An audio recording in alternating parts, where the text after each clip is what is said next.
Hello Maryville, I'm Josh Flory. Coming up on this edition of The Bark, we take a look at the lip sync competition, part of Maryville's annual Fall Festival, where different student organizations engage in various competitions throughout the week for annual bragging rights as the superior student organization. Next, we take a look at the Study Abroad program and all of the various educational trips that students can take during the summer. Last, we take a look at a day in the life of a public safety officer.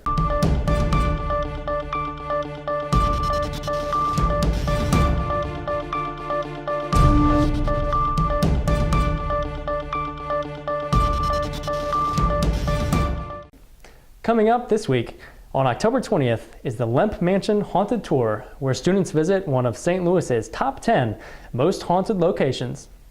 The Lemp Mansion is a historic St. Louis landmark that dates back to the 1800s. Initially, the Lemp family was operating a very successful brewery, but over time, the family members slowly disappeared from mysterious causes, and to this day, the factory remains one of the most mysterious and haunted locations in all of St. Louis. When it was still in operation, the Lemp Brewery utilized a vast network of underground caves where the temperature was just right for fermenting the barrels of alcohol year-round. Now, students have the opportunity to explore these haunted underground tunnels for themselves. On October 20th, as a part of the St. Louis Speaker Series, we are hosting Julia Gillard. Ms. Gillard served multiple cabinet positions in Australia before eventually becoming Prime Minister and leader of the Australian Labour Party from 2010 to 2013. She was the first woman to hold either position, and Maryville students have a unique opportunity to take a first-hand look into the life of such an accomplished female. The event takes place at 8 p.m. in the auditorium. On Monday at 7 p.m., the Multicultural program is putting on the movie Milk. This is one of many events that the Multicultural program is putting on this semester.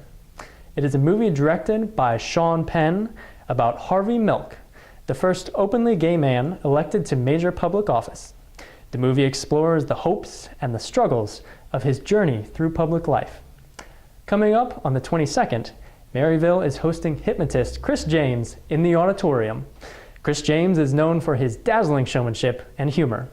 We're really excited and we're hoping it's going to be a great show. On the 23rd, Maryville Talks Movies will be hosting a Star Wars marathon in the auditorium.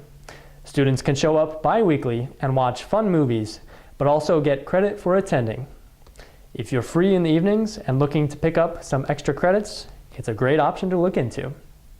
Finally, later in the week, on the 28th of October, if you come to the DUC at 11 a.m. to 3 p.m., there will be a selection of pumpkins you can choose from and make your very own carved pumpkin, the perfect fall decoration for outside your dorm or apartment.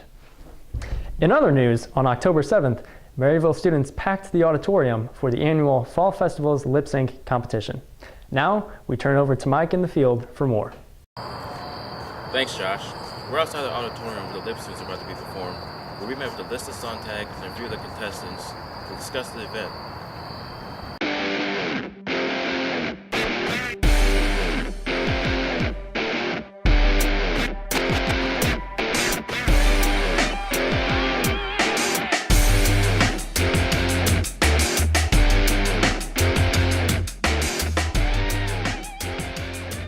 So basically, all the teams make a lip sync. They get a song or a mashup of different songs, and they have to make a banner. That's one of the things they're judged on. And they come up with costumes and just make like a dance routine and have to like mouth the words. And we have 3 different judges judging on different things, like creativity, just like the in-sync and the crowd appeal and stuff like that.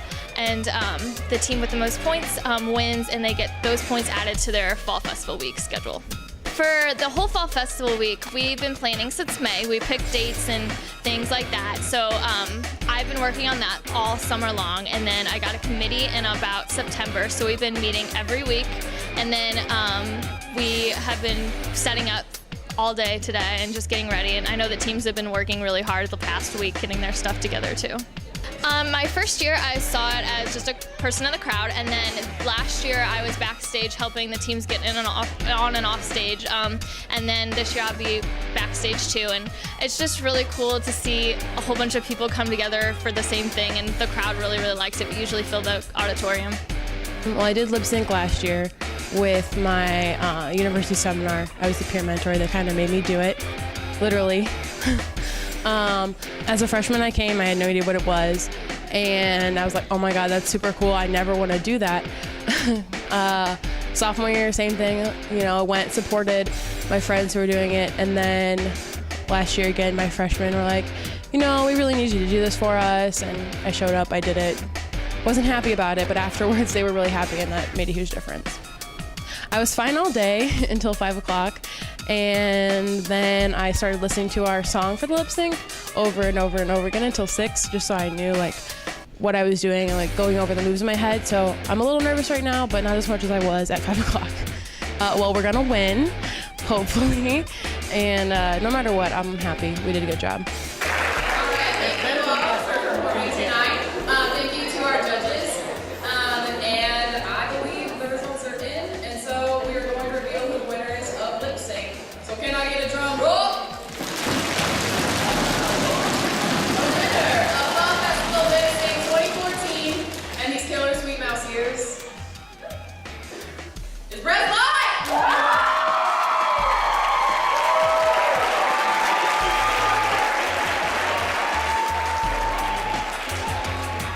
It was awesome. I got to be in a boy band, and I've never been able to do that in my life, so that was pretty legit. I didn't win, but I had a lot of fun, so that's all that matters. I went last year. It was an awesome time. I love going to everything at Fall Festival. It gets me really involved at Maryville. I thought it was a great experience, lots of laughs. I love coming out and supporting all my friends during the lip sync, so it was a great time, and I'd definitely come next year. I liked ABC. They were really entertaining. I love Beyonce, so I'm kind of partial to that, but yeah, all of the acts were great, so it was an awesome time. I thought the lip sync competition tonight for Fall Festival was awesome.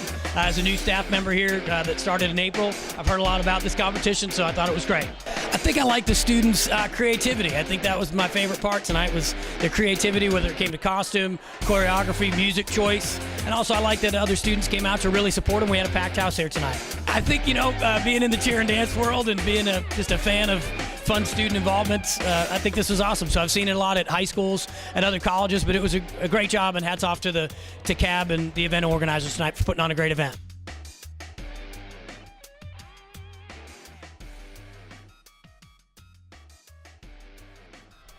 Well, that's all from the lip sync. Back to you, Josh. Thanks, Mike, and congratulations to the RAs for winning the lip sync competition. Now, let's look at the Study Abroad program. Study Abroad is a great way for students to see the world, have fun, and become culturally and educationally enriched in the process. For more, we now turn to Mimi in the field. Thank you, Josh. I'm outside the Center for Global Education to explore the different study abroad options Maryville has to offer.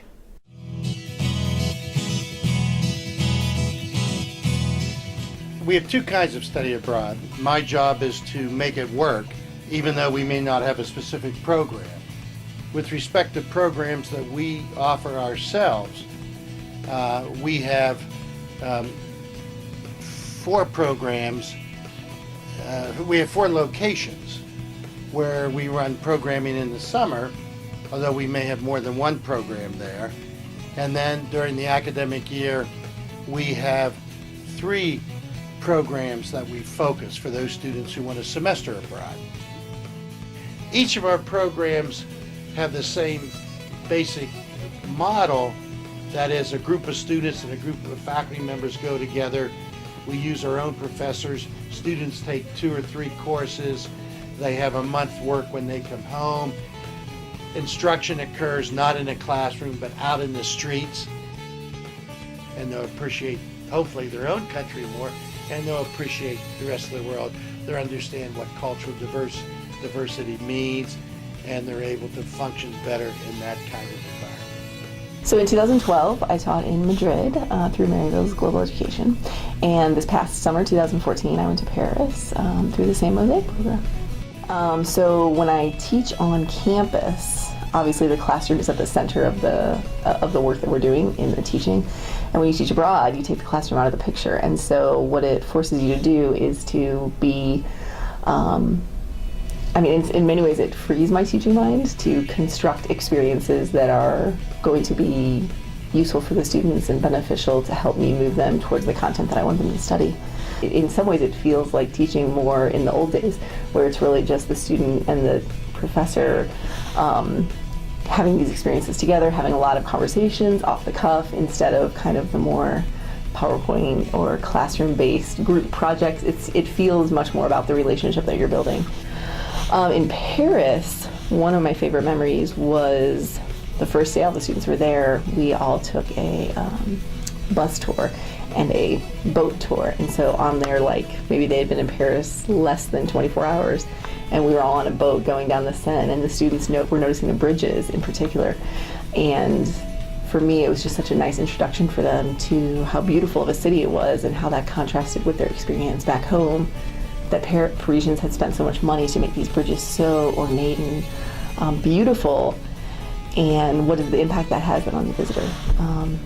It changes the way you experience the city, and so having the students experience that so early on in a group was just a really cool thing. I'm Mimi Sinclair with The Bark. Now back to you, Josh. Thanks, Mimi. Sounds like a great opportunity for Maryville students. Now for our last segment, Kyle takes a look at the roles and responsibilities of a public safety officer. Thank you, Josh. I'm here outside the Public Safety Building, where we were given the opportunity to talk with a few members of public safety to better understand the day-to-day tasks as well as explore the services that they provide.